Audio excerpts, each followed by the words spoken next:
Malayalam wrestling ന്യൂസിൻ്റെ daily അപ്ഡേറ്റ്സിലേക്ക് ഏവർക്കും സ്വാഗതം. ഇന്ന് ഞാൻ നിങ്ങളുമായി പങ്കുവെക്കുന്ന ആദ്യത്തെ അപ്ഡേറ്റ് നിലവിലെ വുമൻസിൻ്റെ വേൾഡ് ചാമ്പ്യനായ നയോമിയെ സംബന്ധിച്ച്, നയോമിയുടെ ഹെൽത്തിനെ സംബന്ധിച്ച് നമുക്കിപ്പോൾ ലഭിക്കുന്ന ഒരു റൂമർ അപ്ഡേറ്റ് ആണ്.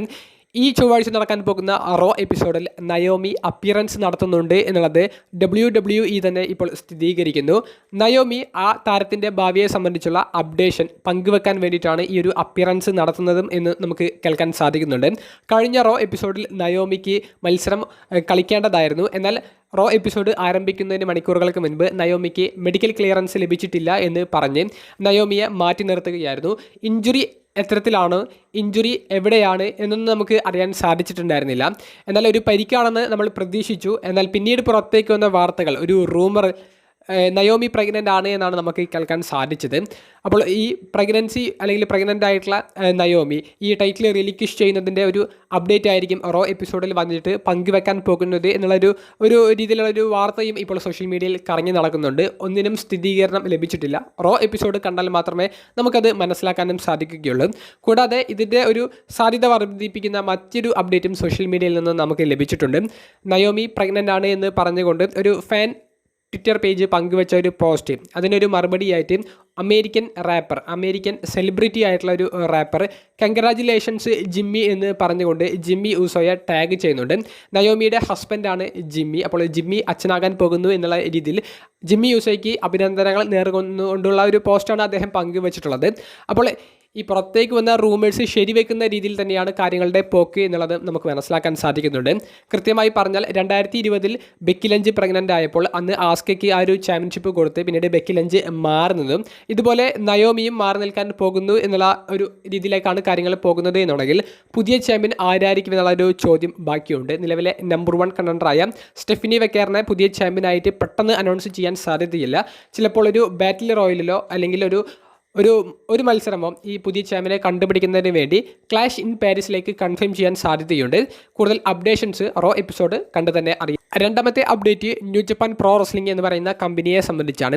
ന്യൂ ജപ്പാൻ പ്രോ റെസ്ലിംഗിൻ്റെയും പ്രൊഫഷണൽ റെസ്ലിംഗ് ഇൻഡസ്ട്രിയിലെയും വൺ ഓഫ് ദ ബെസ്റ്റ് ടൂർണമെൻറ്റുകളിൽ ഒന്നായ G1 ക്ലൈമാക്സിൻ്റെ 35ാമത്തെ പതിപ്പിൻ്റെ ഫൈനൽ മത്സരം ഇന്ന് നമുക്ക് കാണാൻ സാധിച്ചു. AEWനെ റെപ്രസെൻറ്റ് ചെയ്തുകൊണ്ട് വന്ന ഡോൺ കാലിസ് ഫാമിലിയിലെ അംഗമായ കനോസ്കി ടക്കസ്റ്റ എന്ന് പറയുന്ന റെസ്ലർ, അദ്ദേഹം ഈവിൾ എന്ന് പറയുന്ന റെസ്ലറിനെയാണ് നേരിട്ടത്. ഒരു ഹാർഡ് ഹിറ്റിംഗ് മത്സര വിജയം നേടിയെടുത്തുകൊണ്ട് കനോസ്കി ടക്കസ്റ്റ ആ ഒരു G1 ക്ലൈമാക്സിൻ്റെ 35ാമത്തെ പതിപ്പിൽ വിജയിച്ചിരിക്കുന്നു. ന്യൂ ജപ്പാൻ പ്രോ റെസ്ലിംഗിൻ്റെ റോസ്റ്ററിൽ ഭാഗമല്ലാത്ത രണ്ടാമത്തെ റെസ്ലറാണ് ഈ 35 പതിപ്പുകൾ നടന്ന ഈ G1 ക്ലൈമാക്സിൽ വിജയിക്കുന്ന റെസ്ലറായിട്ട് മാറിയിട്ടുള്ളത്.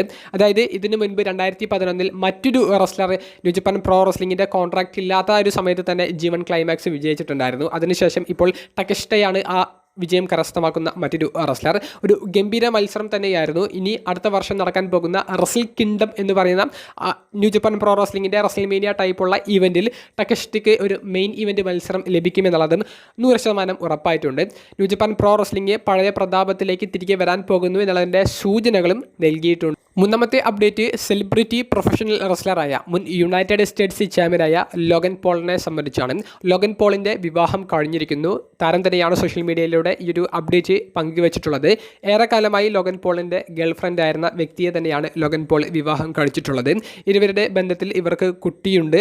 ലോഗൻ പോൾ ഈ ഒരു അപ്ഡേഷൻ പങ്കുവെക്കുന്നത് നമ്മൾ പരിശോധിക്കുമ്പോൾ ലോഗൻ പോളിൻ്റെ ജീവിതത്തിലെ ഏറ്റവും സുവർണ കാലഘട്ടത്തിലൂടെയാണ് താരം പോയിക്കൊണ്ടിരിക്കുന്നത് എന്ന് പറയേണ്ടി വരും. ഓഗസ്റ്റ് 31 പാരീസിൽ വെച്ച് ക്ലാഷ് ഇൻ പാരീസ് എന്ന പ്രീമിയം ലൈവ് ഇവൻറ്റിൽ അദ്ദേഹത്തിൻ്റെ ഡ്രീം ഒപ്പോണൻറ്റുകളിൽ ഒരാളായ ജോൺസണെതിരെ ഒരു 1-on-1 മത്സരത്തിന് ലോഗൻ പോൾ ഇറങ്ങുന്നുണ്ട്. അതിനു മുൻപ് അദ്ദേഹത്തിൻ്റെ ജീവിത പങ്കാളിയെ വിവാഹം കഴിക്കാൻ വരെ ലോഗൻ പോളിന് സാധിച്ചിരിക്കുന്നു. എന്തായാലും ഓഗസ്റ്റ് മാസം ലോഗൻ പോളിൻ്റെ കരിയറിലെ ജീവിതത്തിലും വലിയൊരു മാസം തന്നെയായിരിക്കും എന്നുള്ളതിൽ ഇനി യാതൊരുവിധ സംശയവുമില്ല. നാലാമത്തെ അപ്ഡേറ്റ് ഇന്ന് കഴിഞ്ഞ ട്രിപ്പിൾ എ എന്ന കമ്പനിയുടെ ട്രിപ്പിൾ മാനിയ എന്ന് പറയുന്ന പേപ്പർ വ്യൂവിനെ സംബന്ധിച്ചാണ്. WWEയും ട്രിപ്പിൾ എ കമ്പനിയും സംയുക്തമായിട്ട് നടത്തിയ ട്രിപ്പിൾ മാനിയ എന്ന ഇവൻറ്റിലൂടെ ഒമാസിൻ്റെ തിരിച്ചറിവ് നമുക്ക് കാണാൻ സാധിച്ചു. ഒമാസിൻ്റെ തിരിച്ചറിവിൽ ലോകത്തിലെ ഏറ്റവും ഉയരം കൂടിയ റെസ്ലറും ഉയരം കുറഞ്ഞ റെസ്ലറായ മൈക്രോമാനും ഒരേ സമയം റിങ്ങിൽ വരുന്ന ആ സുവർണ നിമിഷം നമുക്ക് കാണാൻ സാധിച്ചു. അത് രസകരമായിട്ടുള്ള മൊമെൻറ്റ്സ് ആയിരുന്നു. കൂടാതെ ഓട്ടിസ് എന്ന ആൽഫ അക്കാദമി താരത്തിൻ്റെ തിരിച്ചറിവും ഈ ട്രിപ്പിൾ മാനിയയുടെ ആദ്യത്തിലെ ഈ ഒമാസ് എന്ന് പറയുന്ന റെസ്ലർ വന്ന അതേ ഒരു ബാറ്റിൽ റോയൽ മത്സരത്തിലൂടെ കാണാൻ സാധിച്ചു. റോ എപ്പിസോഡിലും ഓട്ടിസ് ഒരു തിരിച്ചുവരവ് നടത്തിയേക്കും. കഴിഞ്ഞ കുറച്ച് ആഴ്ചകളായിട്ട് ഓട്ടിസ് മാറി നിൽക്കുകയായിരുന്നു. പിന്നീട് പങ്കുവെക്കാനുള്ള ഒരു അപ്ഡേറ്റ് ഫിൻ ബാലറിൻ്റെ ഡെമിൻറ്റോ എന്ന് പറയുന്ന പുതിയൊരു പപ്പറ്റിനെ അവർ ഇൻട്രൊഡ്യൂസ് ചെയ്തതിനെ സംബന്ധിച്ചാണ്. മിസ്റ്റർ ഇഗ്വാനയുടെ കയ്യിലുണ്ടായിരുന്ന പപ്പറ്റിനെ ഈ ഫിൻ ബാലറിൻ്റെ ഡീമൻ കിങ് പേഴ്സണയ്ക്ക് സമാനമായിട്ടുള്ള ഒരു പപ്പറ്റ് ആക്രമിക്കുന്ന രീതിയിൽ രസകരമായിട്ടുള്ള ചില മൊമെൻറ്റ്സ് കാണിച്ചിട്ടുണ്ട്. കൂടാതെ പങ്കുവെക്കാനുള്ളത് റേ മിസ്റ്റീരിയോ എന്ന് പറയുന്ന ഹോൾ ഓഫ് ഫെയിമർ അദ്ദേഹം ഒരു സെഗ്മെൻറ്റ് ചെയ്യുന്നതിൻ്റെ ഇടയിൽ ആ സെഗ്മെൻറ്റ് ട്രിപ്പിൾ എയുടെ ഹോൾ ഓഫ് ഫെയിമിലേക്ക് കൊനൻ എന്ന് പറയുന്ന അദ്ദേഹത്തിൻ്റെ സുഹൃത്തിനെ ഇൻഡക്റ്റ് ചെയ്യുന്ന സെഗ്മെൻ്റ് ആയിരുന്നു. അവിടെ ആ സെഗ്മെൻറ്റ് ചെയ്യുന്നതിൻ്റെ ഇടയിൽ അദ്ദേഹം സംസാരിക്കുന്നതിൻ്റെ ഇടയിൽ ആൽബർട്ടോ ദെൽ റിയോ എന്ന മുൻ WWE world heavy weight champion WWE ചാമ്പ്യൻ്റെ ഒരു ചാൻഡ് അദ്ദേഹത്തിൻ്റെ പേര് പറഞ്ഞിട്ടുള്ള ചാൻഡ് കാണികൾ പുറപ്പെടുവിപ്പിച്ചപ്പോൾ റേ മിസ്റ്റീരിയോ അവർക്കുള്ള മറുപടിയായിട്ട് കൊടുത്തത് ആൽബർട്ടോ ദെൽ റിയോയെ താൻ തിരികെ കൊണ്ടുവരും, അത് തൻ്റെ ഉറപ്പാണ് എന്നുള്ളതാണ്. അപ്പോൾ ആൽബർട്ടോ ദെൽ റിയോയുടെ തിരിച്ചുവരവിൻ്റെ സൂചനകൾ റേ മിസ്റ്റീരിയോ ട്രിപ്പിൾ മേനിയയുടെ റിങ്ങിൽ വെച്ചിട്ട് കൺഫേം ചെയ്യുന്നുണ്ട്. ആൽബർട്ടോ ദെൽ റിയോ ട്രിപ്പിൾ എയിലേക്കാണോ WWE തിരികെ വരാൻ പോകുന്നത് എന്നുള്ളത് കണ്ട് തന്നെ അറിയണം.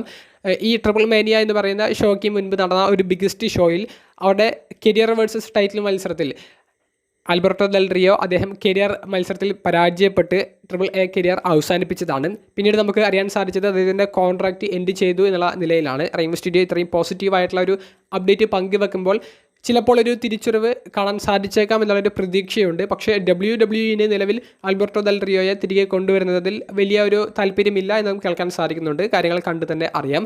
ട്രിപ്പിൾ മേനിയയുടെ മെയിൻ ഇവൻ്റായി നടന്ന ഫേറ്റൽ ഫോർവേ മത്സരത്തിൽ വൈക്കിംഗോ എന്ന റെസ്ലർ എൽ ഗ്രാൻഡ് അമേരിക്കാനോ നിലവിലെ ഇന്റർ കോണ്ടിനെന്റൽ ചാമ്പ്യനായ ഡൊമിനിക് മെസ്റ്റീരിയോ ഡ്രാഗൻ ലീ തുടങ്ങിയവർക്കെതിരെയാണ് ടൈറ്റിൽ ഡിഫെൻഡ് ചെയ്തത്. മത്സരത്തിൽ വൈക്കിംഗോ ടൈറ്റിൽ റിട്ടേൺ ചെയ്തു. ഡൊമിനിക്കിനെ സഹായിക്കാൻ വേണ്ടിയിട്ട് ഫിൻ ബാലർ JD മെക്ഡോണ തുടങ്ങിയവരുടെ അപ്പിയറൻസ് കാണാൻ സാധിച്ചു. എൽ ഗ്രാൻഡ് അമേരിക്കാനയെ സഹായിക്കാൻ വേണ്ടിയിട്ട് 2 മാസ്ക് ധരിച്ച എൽ ഗ്രാൻഡ് അമേരിക്കാനോ ക്യാരക്ടേഴ്സിൻ്റെ അപ്പിയറൻസ് കാണാൻ സാധിച്ചു. എന്നാൽ അവസാനം ഡൊമിനിക്കിനെ ആക്രമിക്കാൻ വേണ്ടി AJ സ്റ്റൈൽസിൻ്റെ ഒരു അപ്പിയറൻസും AJ സ്റ്റൈൽസിൻ്റെ ആക്രമണവും ഡൊമിനിക്ക് പരാജയപ്പെടുന്നതിലേക്കും വൈക്കിംഗോ ടൈറ്റിൽ റിട്ടേൺ ചെയ്യുന്നതിലേക്കും നയിക്കുന്ന ഒരു മൊമെൻറ്റിലൂടെ വൈക്കിംഗോ ടൈറ്റിൽ വിജയിച്ച് സെലിബ്രേറ്റ് ചെയ്യുന്ന ഒരു മൊമെൻറ്റും കാണിച്ച് ട്രിപ്പിൾ മേനിയ ഷോ അവസാനിക്കുന്നതാണ് കാണാൻ സാധിച്ചത്. മെയിൻ ഇവൻറ്റിലെ ഫേറ്റൽ ഫോർവേ മത്സരം അതിഗംഭീരമായിരുന്നു. യൂട്യൂബിൽ ലൈവായിട്ട് നമുക്കത് കാണാൻ സാധിച്ചിട്ടുണ്ടായിരുന്നു. ഇപ്പോഴും WWE ഒഫീഷ്യൽ ചാനലിൽ അതിൻ്റെ ഒരു ലൈവ് ബ്രോഡ്കാസ്റ്റ് കിടക്കുന്നുണ്ട്. കാണാത്ത കൂട്ടുകാരുണ്ടെങ്കിൽ ഈ മത്സരമെങ്കിലും നിങ്ങൾ ഫുള്ളായിട്ട് കാണാൻ ശ്രമിക്കുക. ഏറ്റവും അവസാനമായി പങ്കുവെക്കാനുള്ളത് WWE 14 തവണ വേൾഡ് ചാമ്പ്യൻ ആയിട്ടുള്ള ട്രിപ്പിൾ എച്ചിൻ്റെ ഹെൽത്ത് കണ്ടീഷനെ സംബന്ധിച്ചാണ്. കൃത്യമായി പറഞ്ഞാൽ കിങ് ഓഫ് കിങ്സ് എന്ന് നമ്മൾ നിക് നെയിമിലൂടെ വിളിക്കുന്ന ട്രിപ്പിൾ എച്ചിൻ്റെ ഹെൽത്ത് അപ്ഡേറ്റ് അത്ര സുഖകരമായിട്ടുള്ള ഒരു അപ്ഡേറ്റ് അല്ല. ട്രിപ്പിൾ എച്ചിൻ്റെ ഒരു വൈറൽ പിക്ക് നിങ്ങളിൽ പല കൂട്ടുകാരും കണ്ടിട്ടുണ്ടാകുമെന്ന് വിചാരിക്കുന്നു. 2 ദിവസം മുൻപ് ട്രിപ്പിൾ എച്ച് വെക്കേഷൻ ആസ്വദിക്കുന്നതിൻ്റെ ഇടയിൽ നിന്ന് എടുത്ത ഒരു പിക്ക് നിങ്ങളിൽ പല കൂട്ടുകാരും കണ്ടിട്ടുണ്ടാകും. അദ്ദേഹത്തിൻ്റെ വയറൊക്കെ ചാടി അദ്ദേഹത്തിൻ്റെ പണ്ടുണ്ടായിരുന്ന അദ്ദേഹം റെസ്ലിംഗ് റിങ്ങിൽ അദ്ദേഹം കയറി മത്സരിക്കുന്ന ഒരു സമയത്തിൽ നിന്ന് ഇപ്പോഴത്തെ ഒരു പിക്കിലേക്ക് വരികയാണെങ്കിൽ അതിൽ യാതൊരു ബന്ധവുമില്ലാത്തൊരു ഫോട്ടോയാണ് നമുക്ക് കാണാൻ സാധിച്ചത്. അപ്പോൾ ട്രിപ്പിൾ എച്ച് എന്തുകൊണ്ട് അദ്ദേഹത്തിൻ്റെ ഫിസിക്കൽ കണ്ടീഷൻ ഇപ്പോൾ നോക്കുന്നില്ല എന്നുള്ളത് പലർക്കും സംശയമായിട്ടുണ്ടാകും. നിങ്ങളിൽ പല കൂട്ടുകാർക്കും അറിയാം 2020 കാലഘട്ടത്തിൽ ട്രിപ്പിൾ എച്ചിന് വലിയൊരു ഹാർട്ട് സർജറി നടന്നിട്ടുണ്ടായിരുന്നു. അദ്ദേഹത്തിന് ചെറിയ രീതിയിൽ ഹൃദയാഘാതം നേരിട്ടതും തുടർന്ന് വന്ന ഹാർട്ട് സർജറിയും അദ്ദേഹത്തിന് തിരികെ ജിമ്മിലേക്ക് പോകാത്ത ഒരു സിറ്റുവേഷനിലേക്ക് കാര്യങ്ങൾ എത്തിച്ചു. അതുകൊണ്ട് അദ്ദേഹത്തിന് കൃത്യമായിട്ടുള്ള വർക്കൗട്ടൊന്നും ചെയ്യാൻ സാധിക്കാത്തത് കൊണ്ടും അദ്ദേഹം പിന്നീട് റെസ്ലിംഗ് റിങ്ങിൽ നിന്ന് തന്നെ പൂർണ്ണമായി റിട്ടയർമെൻറ്റ് പ്രഖ്യാപിച്ചത് കൊണ്ടും അദ്ദേഹത്തിൻ്റെ ആ ശരീരം പഴയതുപോലെ അദ്ദേഹത്തിന് നോക്കാൻ സാധിച്ചില്ല. എന്നാലും ഇപ്പോഴും WWE കൺട്രോൾ ചെയ്യുന്നത് ട്രിപ്പിൾ എച്ചിൻ്റെ ബുദ്ധി കേന്ദ്രങ്ങൾ തന്നെയാണ്. കൂടുതൽ അപ്ഡേറ്റ്സ് കിട്ടുമ്പോൾ പങ്കുവെക്കാം. വീഡിയോ സംബന്ധിച്ചുള്ള നിങ്ങളുടെ പ്രതികരണങ്ങൾ കമൻറ്റ് ബോക്സിൽ രേഖപ്പെടുത്തുക. അപ്പോൾ അടുത്തൊരു വീഡിയോയുമായി കാണുന്നത് വരെ ബൈ.